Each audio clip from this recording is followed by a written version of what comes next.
Good evening po sa ating lahat. 9:32 ng gabi. So, medyo gumiginaw po ang panahon. Thank you, Jesus. So, ito pong gusto kong linawin po sa inyo. Karaniwan, kalimitan ang mga tao tuwing linggo, pag dumasapit ang Sunday, no? Ganito ang tanong, nagsimba ka ba? Magsisimba ka ba? Magche-church ka ba? Parang isang kaugalian, tradition, hindi natanggal, hindi nakawala, tanikala, nakatali, nakapinid pa rin. Well, ang Panginoong Jesucristo, ang alay at alok ng Panginoong Jesucristo ay kalayaan. So, baka sabi, born again ka na. Dati kang nandun sa religion na blank blank. Blank blank. Ngayon, lumipat ka sa born again, sabi mo. Tapos, mas marami pang mga duties sa born again kaysa dun sa pinanggalingan mo. Ayan ay, ang tawag dyan ay, religion pa rin. Religion pa rin. From religion to another religion. Makinig po mabuti.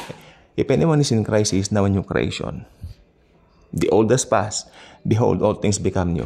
Ang tanong, naintindihan mo ba talaga ang meaning ng born again? Do you really understand the real meaning and context of a born again Christian?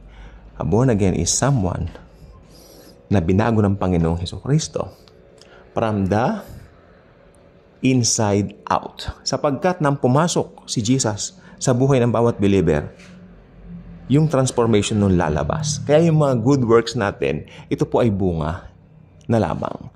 Hindi po ito root para maligtas. Yung iba kasi sabi nila, gumawa ka ng mabuti para maligtas ka. No.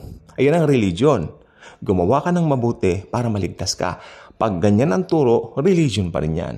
Pero pagka sinabi, maniwala ka lang sa tinapos na gawa ng Panginoon at maliligtas ka, that's Christianity. That's real Christianity. Marami pong mga nagbabandage ngayon sa mga tao like, kailangan daw, wag mong gagamitin yung term na Jesus, kailangan daw, pangalan niya, Yeshua. Pang-Hudyo yung mga yan. Hindi naman tayo Hudyo.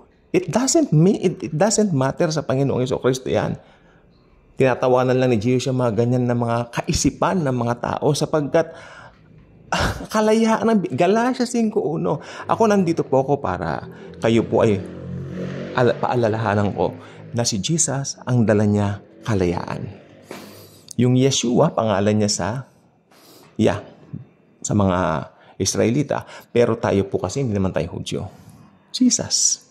Diyan ko siya nakilala. I think the sweetest name na narinig ko, Jesus. Jesus. Jesus. Di ba? Ngayon, sapat na ang maniwala ka sa Panginoong Jesucristo. Sapat na ang maniwala ka para maligtas ka. Hindi mo pwedeng dagdagan yung ginawa niya sa cross. That's real Christianity. Yung mabubuting gawa, yan ay bunga lamang. Huwag mong sasabihin na yan ay magdadala sa iyo sa langit sapagkat lahat ng mabubuting gawa ng tao ay pawang basahan lamang na marumi. Okay? Wala tayong pagmamalaki. Ang resurrection power ni Jesus naka-indwell sa bawat believer. Sa atin po yun. Kaya nakakagawa tayo ng mabuti dahil doon. Hindi ka gumagawa ng mabuti para maligtas. Nakakagawa tayo ng mabuti dahil ligtas na tayo. I hope nakita niyo na po yan. Yan po ang mahalaga. Kasi marami ngayon, mag-church ako para pagpalain ako. Ganitong gagawin ko, magbabasa ako ng Bible para pagpalain ako. While magandang magbasa ng Bible, magandang mag-gather, pero makinig pong mabuti, hindi yan nagliligtas. Yung iba naman, magpapabautismo para maligtas, lalong hindi yan nagliligtas. Actually, kung tutusin, hindi na kailangan ng bautismo para ikaw ay maligtas. Pero, ako, personally, mas maganda pa rin yung meron kang formal na pagpapakilala sa mundo. You are shouting na, hey, Jesus loves me. That's why nagbabautismo ka. That's nice. For me, that's better. Parang program ninyo. That's cool. That's kind of nice. That's not good. That's not bad at all.